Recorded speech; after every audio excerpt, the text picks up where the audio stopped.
Despertando a consciência.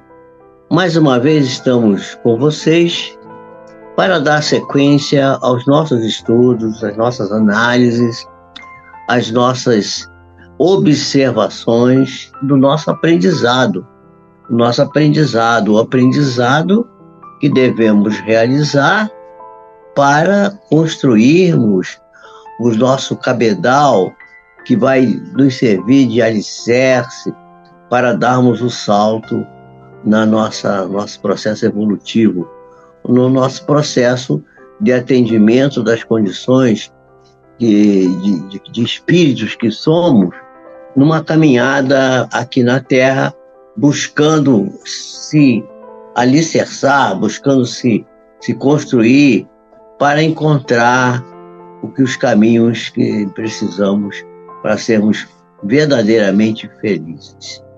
Nós estamos estudando, né, com nossos irmãos as questões relacionadas com a saúde e a espiritualidade. Essa é nosso material permanente de estudo, né? E já temos aqui alguns companheiros que estão nos assistindo. Eu acho que a Miriam está aí conosco, Miriam Baltar Braga Duarte. Muito prazer de te ver novamente aqui, minha querida. Deus te abençoe. E temos aí alguns outros companheiros que ainda não estão aparecendo aqui o nome, mas que daqui a pouco irão surgindo, né? Aí está aí a Elane Santana também, e os outros vão vindo à medida que vai transcorrendo o nosso estudo. Então, à medida que a gente vai se firmando como um ser espiritual, né, que os valores que estão predominando na nossa parte psíquica vão vencendo aqueles outros valores dos automatismos, aquele negócio que a gente recebe uma influência qualquer, uma pessoa agride a gente responde imediatamente, agressivamente. Quer dizer, essa coisa instintiva, essa coisa do instinto, ela vai sendo gradativamente controlada, né? Feliz Natal, doutor, está dizendo a Miriam. Feliz Natal para nós todos, querido, para você também. Feliz Natal, Feliz Natal, feliz Ano Novo. Nós agora estamos hoje aqui, estamos falando do Natal. O Natal já foi ontem, né? Agora estamos nos preparando para a virada do ano. Então, à medida que a gente vai evoluindo, é natural que as nossas conquistas, as coisas que fomos aprendendo, vão ficando adormecidas lá no nosso inconsciente e vão, de certa forma, vindo lá do inconsciente, começam elas a dirigir o nosso comportamento, né? Orientando as nossas decisões, fixando os nossos hábitos, fixando nossos desejos e especialmente os esforços que nós fazemos para nos tornar livres, para nos libertar, porque nós somos, às vezes, escravos dos nossos próprios posicionamentos, muitas das vezes dos quais nos arrependemos, dos quais deixamos de receber, de aproveitar bem as coisas belas que a vida tem para nos oferecer. Então, há uma resistência psicológica da nossa parte, né, para novas experiências, que responde pelos nossos conflitos. São os conflitos internos que estão em nós, eles criam obstáculos ao nosso crescimento, o crescimento interior e o amadurecimento emocional fica comprometido, impondo às vezes impondo a nós condutas que não são compatíveis com o período que a gente já alcançou, que é o período da razão. Nós não estamos mais no período do instinto, nós estamos no período da razão. Então, por que a gente ainda não se apropriou de maneira plena dessa questão da razão? Porque nós carregamos ainda essas influências que vêm das experiências passadas, né? Nós temos inseguranças, temos complexos de inferioridade, temos complexos de superioridade, temos narcisismo. O que é narcisismo? Narcisismo, na história do Narciso, é aquela história daquele belo príncipe que uma certa vez viu a sua figura num lago. Não existia espelho naquela época, né? O espelho era uma água plácida, um lago. Ele vai e viu a sua imagem lá e ficou apaixonado por si mesmo, viu? Como eu sou belo, como eu sou bonito. E ficou inebriado e ficou, vamos dizer assim, congelado ali, inebriado pela sua própria figura. Aí dizem que a flor, o narciso, né, que é uma flor, né, ela nasceu na beira de um lago, porque esse príncipe acabou ficando ali estagnado e se transformou nessa flor belíssima, né? Tá aí a Léa Brum, nossa querida, né? Aliás, disse que ela estava desorientada. Eu estava até desorientada dos horários das nossas atividades. É assim mesmo. A gente vai chegando no fim do ano, começa a festa, começa convite para aqui, convite para ali. A gente sai para almoçar com um, vai com o outro.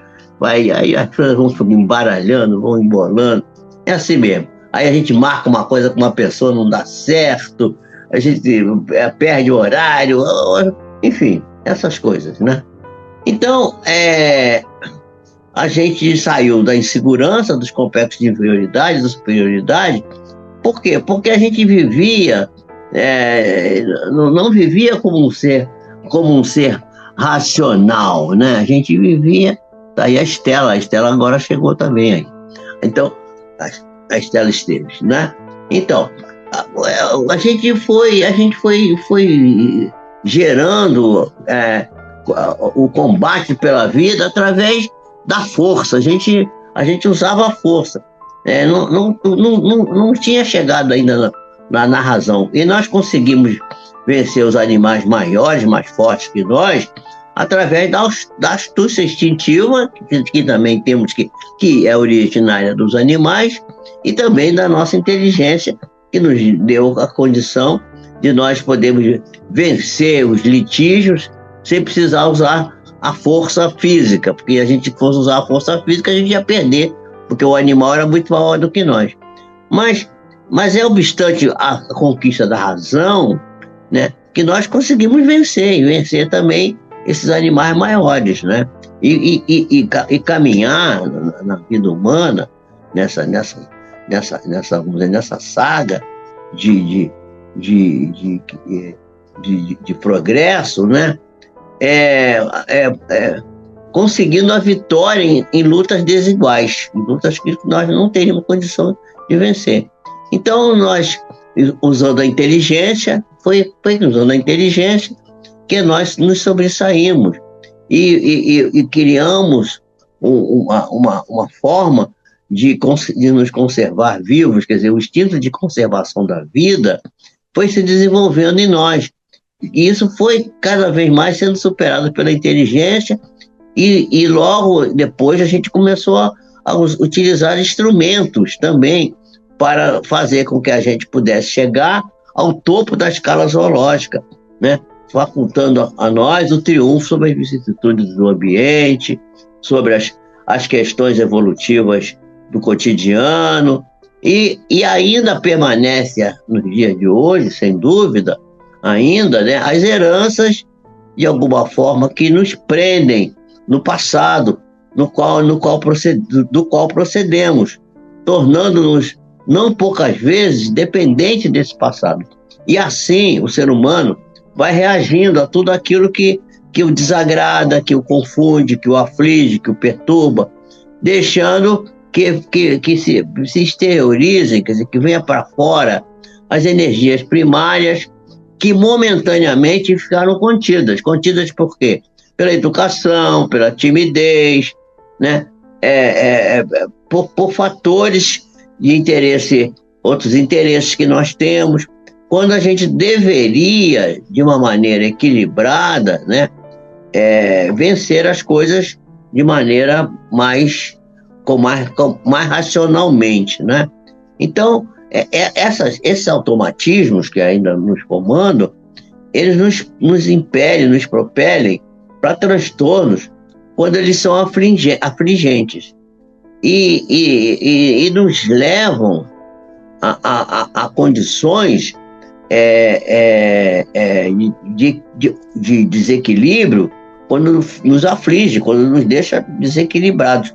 Mas pode também nos levar para o equilíbrio. Se essas influências externas que vão nos causando esse dano, se elas forem, vamos dizer, experiências portadoras de aprendizagem, de coisas superiores, de experiências saudáveis que podemos também criar, né? Então, nesse abismo de impressões que a consciência ainda não consegue facilmente separar, né, assimilar, aparecem os conflitos emocionais que vão se misturando com as aspirações que não são amadurecidas. Nós temos muitas pulsões que ainda estão infantilizadas, né? Ainda temos muito ciúme, ainda temos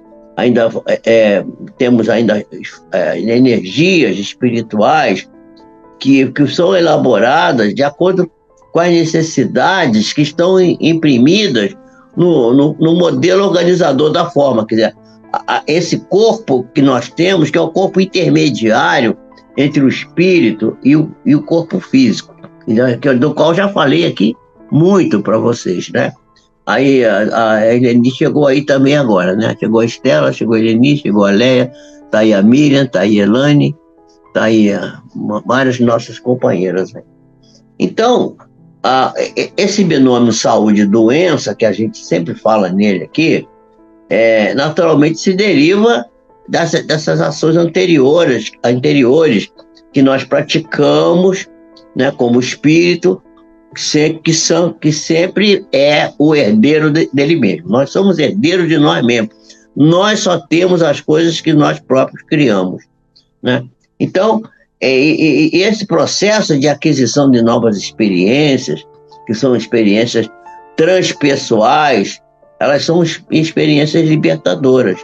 E não há como a gente dissociar, né, o nosso próprio eu, o si próprio, o si mesmo, né? Essa nossa própria questão íntima, nossa espiritualidade, do nosso corpo físico.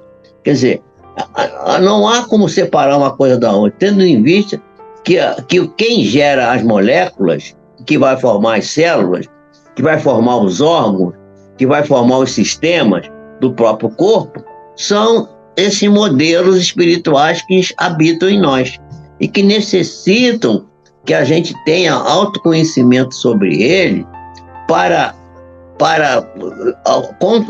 observar o autocrescimento que eles têm, porque as conquistas nossas, elas vão permanecer não só na área do instinto, mas também na área do sentimento.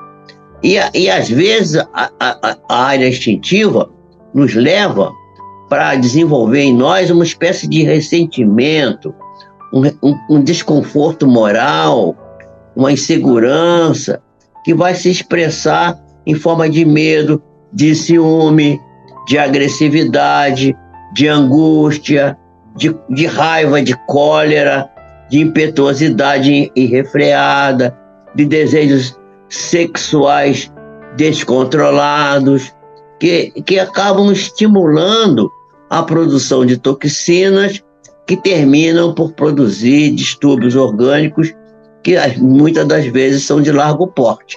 A nossa mente, quer dizer, o ser espiritual, é o gerador dessas energias que são compatíveis com os tipos de aspiração que estão em nós, né? Quer dizer, as aspirações que nós acalentamos e que nós movimentamos através da corrente sanguínea, que vai vitalizar e manter o corpo físico funcionando.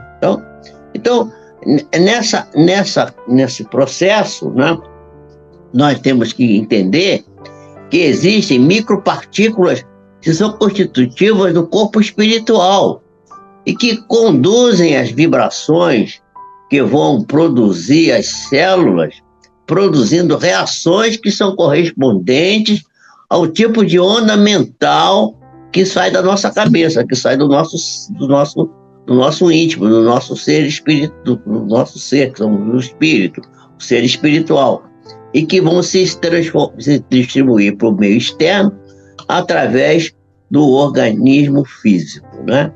Então, o fluxo constante de pensamento, o pensamento é um fluxo constante, as aspirações, os desejos, que estão carregados de energia saudável ou adoecidas, depende, né?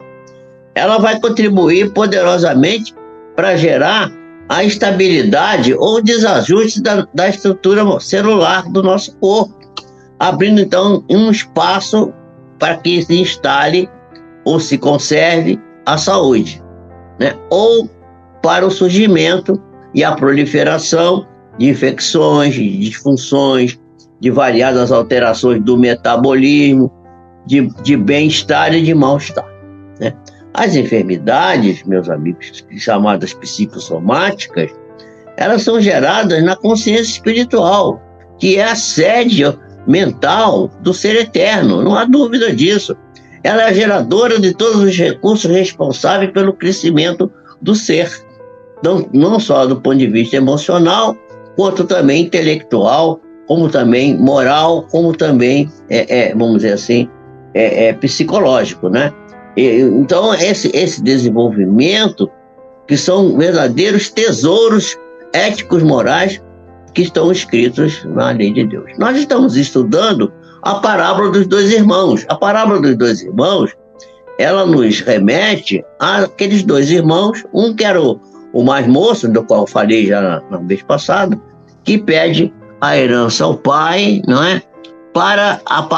E que o pai dá para ele essa herança, e com a qual ele parte para um país distante, vai para um lugar distante, né? A ideia do lugar distante é essa coisa, qualquer lugar. Onde que é um lugar distante?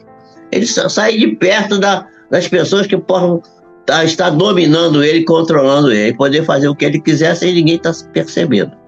E aí ele vai para esse lugar e lá ele dissipa toda a fortuna. Eu estou aqui rememorando isso para vocês lembrarem.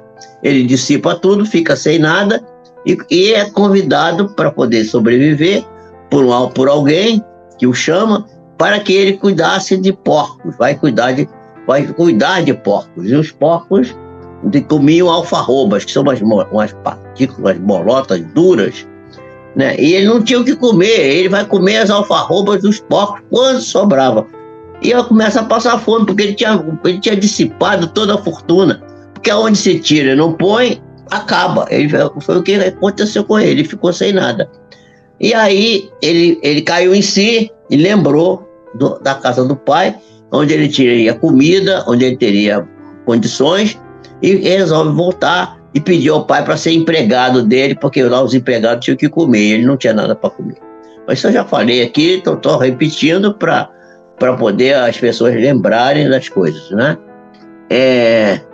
Aqui o Samuel está aí conosco também, o Léo Guilherme também está aí, o Leopoldo Guilherme, a Maria das Graças Cunha também está aí conosco, a Sinara Arruda também está aí conosco, a Eleni Pio, né? Todo mundo aí, muito bem, muito obrigado por vocês terem um dia depois do Natal estarem aqui para ouvir essa peroração da qual estou fazendo aqui, mas eu espero que vocês aproveitem bem essa coisa. Então, nós vamos lembrar, de acordo com isso que eu acabei de falar aqui, esse preâmbulo, nós vamos ver que tem um outro irmão, porque essas figuras dessa parábola, elas nada mais são do que exatamente nós próprios. As duas figuras, a do moço jovem, que queria aproveitar a vida e foi dilapidar o patrimônio que o pai tinha concedido para ele, está em nós. Mas também está em nós a figura do irmão mais velho, que hoje nós vamos levantar um pouquinho esse véu para falar do irmão mais velho. O irmão mais velho foi aquele que ficou com o pai, não é? O outro, o mais moço foi embora e o mais velho ficou com o pai. E ele estava quando o filho mais moço, o rapaz chegou e o pai mandou preparar uma festa, mandou matar o bezerro cevado, mandou tocar música, fazer alegria, etc., porque o filho estava morto e reviveu, voltou para casa, né? E o pai ficou muito feliz com aquilo, e o pai sai correndo para abraçar o filho no meio do campo. E você já imaginou aqui um patriarca judeu, com aquelas roupas todas, aquela coisa, aquela indumentária toda, a correr pelo campo para abraçar o filho. E eu mostrei aqui, na apresentação passada, que foi gravada, a figura que Rembrandt, grande mestre do claro e escuro, pintou, mostrando o pai recebendo, abraçando o filho mais moço que retornou, o chamado filho pródigo, o irmão mais moço. Quando o irmão mais velho chega, que ele vê que estava aquela coisa toda formada, a festa, preparada aquela festa para receber o seu irmão, ele estranha aquilo e diz assim: o que está vendo aqui? O que houve? Qual é o problema aqui? O que está acontecendo? Aí o empregado do pai dele diz assim: não, é teu irmão que voltou e tal, o seu pai mandou matar o bezerro cevado e mandou preparar uma festa para ele. E aí, né, depois, na próxima vez, vamos comentar o que é que o pai fez com o moço, o que é que fez. E vamos falar hoje do mais velho, que está exatamente de acordo com isso que a gente acabou de falar, essa questão da nossa onda mental e das nossas experiências passadas, o ciúme, a inveja, não é? Nós não temos ainda o aprendizado para nos sentirmos felizes com o progresso do outro, ver que o outro conseguiu superar, conseguiu voltar para casa, caiu em si, era para ele também ficar alegre, feliz. Meu irmão voltou. Não, ele ficou aborrecido e chegou para o pai e disse assim: mas pai, como é que ele abandonou você, ele gastou o seu dinheiro com as prostitutas e agora você o recebe com festa. Para mim, você não deu nem um cabrito para eu comemorar com os meus amigos, e eu fiquei aqui com você. Quer dizer, além de tudo, esse irmão mais velho é bem típico da nossa personalidade também. Quer dizer, o nosso lado invejoso, o nosso lado mentiroso, porque ele não ficou com o pai para proteger o pai, para guardar o pai, não, vou ficar com meu pai, que meu irmão foi embora, eu vou ficar. Não, ele ficou porque assim: agora eu vou ficar aqui, você só eu, quando meu pai morrer, eu vou herdar sozinho tudo, porque o outro foi embora, morreu por lá, sei lá, sumiu, eu que vou herdar sozinho. Então eu estava ali esperando o pai morrer para poder herdar o resto. Então mas ele mentiroso, invejoso, vai dizer: não, eu fiquei aqui com você, eu fui fiel a você, e agora você não faz a festa para ele, que não foi infiel. Quer dizer, não teve vamos dizer assim, o sentimento elástico de aceitar o irmão, de abençoá-lo, de protegê-lo, de ficar feliz por ele ter voltado. Não, e ficou chateado também, porque agora ia ter que dividir de novo a fortuna, porque a fortuna foi dividida uma parte para o rapaz, mas quando o pai deu para um moço, certamente também deu uma parte igual para esse mais velho. Mas ficou ainda com um patrimônio muito grande, ele não deu tudo. Nenhum pai dá tudo, ele dá uma parte lá, uma pequena parte, para que ele pudesse fazer o que ele achava que devia fazer. Mas aí, então, esse irmão mais velho procede da maneira menos nobre possível, que é uma demonstração da nossa personalidade, que nós temos dois lados. Nós temos aquele lado folgazão, que gosta de gozar a vida, passear, dilapidar o dinheiro com coisas que não são muito importantes da vida, porque a gente quer ter as experiências, a gente faz parte também do processo evolutivo, mas também tem que fazer umas vezes aquela coisa, não temos coragem para fazer isso, como essas criaturas fazem, e aí começamos a criticar. E a pessoa que critica o outro, às vezes ela está usando de uma atitude que é de um comportamento que é absolutamente de baixa moralidade, porque a crítica da moral do outro, às vezes, não é porque a pessoa é muito moral, ela tem uma moral muito elevada, é porque ela também gostaria de ter feito aquilo e não conseguiu fazer, não teve coragem, e aí critica o outro que fez. Então é mais ou menos essa história que está no comportamento desse irmão mais velho. E ele vai dizer que o pai nunca deu o cabrito para ele, que também não era verdade. E o pai diz assim: meu filho, tudo que é meu é seu, você estava comigo aqui o tempo inteiro e eu sempre estava te dando as coisas, né? Que é isso? Não diga isso de forma nenhuma. A Leia está dizendo aqui: eu diria que foi da maneira a maioria dos humanos. Pois é, Leia, a parábola de Jesus é para nos demonstrar que em nós vige esses dois lados. O lado folgazão, que gasta, que faz, que é de se divertir, e o lado crítico, aquele lado aparentemente moralista, né? Esse tem um nome que agora não está me ocorrendo aqui, né? O nome é o puritanismo, pronto, agora veio o nome.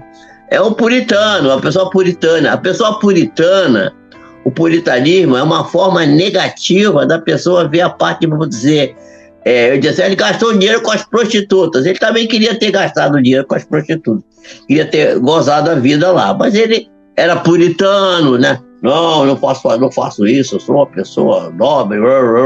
E aí, então Jesus tá dando a parábola, está dando a demonstração dos dois irmãos para mostrar que esses dois comportamentos estão em nós, estão tanto numa pessoa quanto noutra.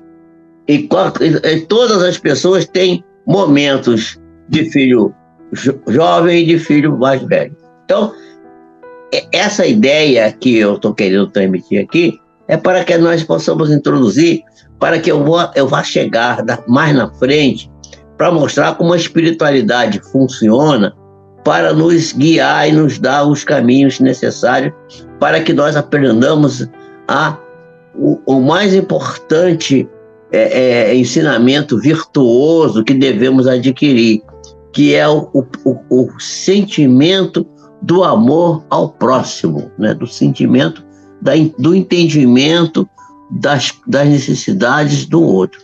Não vamos achar que a gente vai ser, vou dizer assim, a palmatória do mundo. Nós não temos que ser, nós não temos que criticar ninguém. Jesus pede que nós não julguemos. Eu a ninguém julgo. Aprendei de mim que sou manso e puro de coração. Eu a ninguém julgo. Jesus vai ensinar isso. Mas a gente ainda faz essa coisa. E aí, nessa parábola, ele está claramente mostrando esses dois aspectos: o aspecto gastador, o aspecto gozador da vida e o aspecto puritanista da vida, que também está em nós. Cada um de nós tem um pouquinho de cada uma dessas coisas em determinados momentos, e coisas essas que nós precisamos aprender a não ter, a dominar e a ser uma pessoa mais compreensiva da atitude alheia, da atitude dos demais, e ser uma pessoa que possa ser realmente parceiro do nosso irmão, aquele que sente felicidade pelo sucesso do outro. Quando uma pessoa consegue alguma coisa na vida, você diz, por que não eu? Por que ele conseguiu, eu não consegui?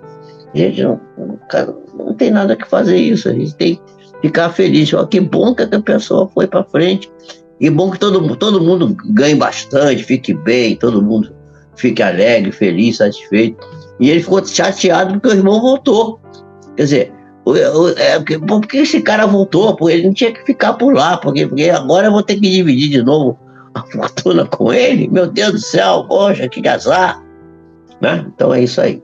Então nós vamos encerrar aqui a nossa apresentação de hoje, com essa ideia de que nós precisamos aprender a autoconhecimento, se autoavaliar e ver quanto do irmão mais velho e quanto do irmão mais moço tem em nós, né? Isso é preciso que a gente pense, analise, faça um exame de consciência e verifique, porque à medida que a gente conseguir enxergar isso, nós vamos avançar muito no nosso status evolutivo, espiritual, que é o objetivo da encarnação na Terra. Precisamos evoluir.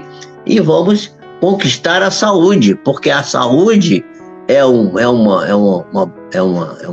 resultado da harmonia da alma, quando a alma fica harmônica. O que é a alma harmônica? É aquela que entende o outro, que perdoa, que compreende, que se alegra com o sucesso do outro, que se entristece com as quedas do outro. Essa que é a alma harmônica, a harmonia da alma. Que Jesus nos abençoe, que a paz do Senhor nos invada, que nós possamos lembrar do Natal, que acabou de passar, mas que continue em nós o espírito do Natal. O espírito do Natal deve ser todos os dias. E Jesus deve nascer no nosso coração todos os dias também.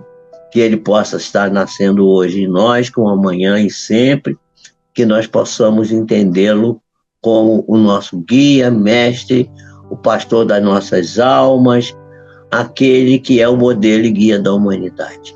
Que Jesus abençoe a cada um de vocês e que faça a todos nós muito felizes. Que assim seja.